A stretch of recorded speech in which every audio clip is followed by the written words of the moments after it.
ગીર સોમનાથ જિલ્લાના વેરાવળ કોડીનાર હાઈવે પર સુંદરપરા ગામ પાસે ગત મંગળવારે રાત્રે 11 વાગે એક મોટી દુર્ઘટના સર્જાઈ હતી। ભગોડા મોગલધામ દર્શન માટે જતી જાત્રાની બસ પલટી મારી જતા એક યુવકનું મોત નીપજ્યું હતું।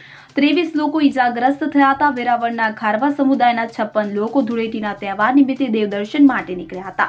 અકસ્માતમાં 22 વર્ષીય યોગેશ પ્રભુદાસ ચોરવાડીનું મૃત્યુ થયું હતું। ઈજાગ્રસ્તોમાં બાળકોનો પણ સમાવેશ થાય છે। સમગ્ર જાણકારી અનુસાર વેરાવળ ખારવાવાડ વિસ્તારમાંથી ઈશ્વરભાઈ ગોહિલ નામના વ્યક્તિએ યાત્રા સંઘનું આયોજન કર્યું હતું કે જે વેરાવળથી બગદાણા, ભગોડા, મોગલધામ, ઊંચા કોટડા, સાળંગપુર અને બીજા દિવસે પરત આવવાનું આયોજન હતું। આ માટે વેરાવળના વિનાયક ટ્રાવેલ્સની બસ બાંધવામાં આવી હતી, જે બસ વેરાવળથી અંદાજે 11 વાગે ઉપડી હતી, જેના વેરાવળથી 18 કિલોમીટર દૂર સુંદરપરા ગામના પાટિયાથી આગળ જતા સમય 11:30 વાગ્યાની આસપાસ અકસ્માત સર્જાયો હતો। અશોક નામના ડ્રાઈવર દ્વારા સ્ટીયરિંગ પરથી કાબુ ગુમાવી દેતા બસ પલટી મારી ગઈ હતી। આ ઘટનામાં થયેલ તમામ ઈજાગ્રસ્તોને તાત્કાલિક વેરાવળ સિવિલ હોસ્પિટલમાં સારવાર અર્થે ખસેડવામાં આવ્યા હતા।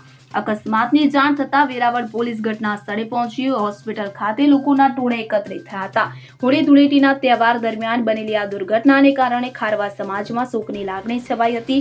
તો બસના ક્લીનર અલ્ફાઝ ઇનાયત પઠાણને ગંભીર ઈજા થતા તેમને વેરાવળ સિવિલ હોસ્પિટલમાં સારવાર અર્થે લઈ જવામાં આવ્યા હતા, જ્યારે હંસાબેન કાનજીભાઈ ભટ્ટી અને ભૂમિબેન કિશોરભાઈ ગોહિલને વધુ ઈજા થતા જૂનાગઢ સારવાર અર્થે ખસેડવામાં આવ્યા કે જ્યાં તેમની હાલ સ્થિતિ સારી હોવાનું જાણવા મળ્યું હતું। બનાવ અંગે અકસ્માત સર્જી નાસી ગયેલ બસના ડ્રાઈવર અશોક વિરુદ્ધ મૃતકના પિતરાઈ ભાઈ દિનેશ ચુનીલાલ ડાલકીએ ફરિયાદ નોંધાવી છે કે જેના આધારે ગફલત ભરી અને બેફિકરાઈથી બસ ચલાવી અકસ્માત સર્જવા અંગે પ્રભાસ પાટણ પોલીસ સ્ટેશનમાં ગુનો નોંધી પોલીસે કાયદેસરની કાર્યવાહી હાથ ધરી છે।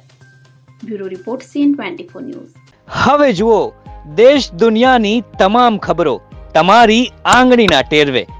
ઉઠાવો મોબાઈલ અને ગૂગલ પ્લે સ્ટોર પરથી ડાઉનલોડ કરો અમારી CN24 ન્યૂઝ મોબાઈલ એપ।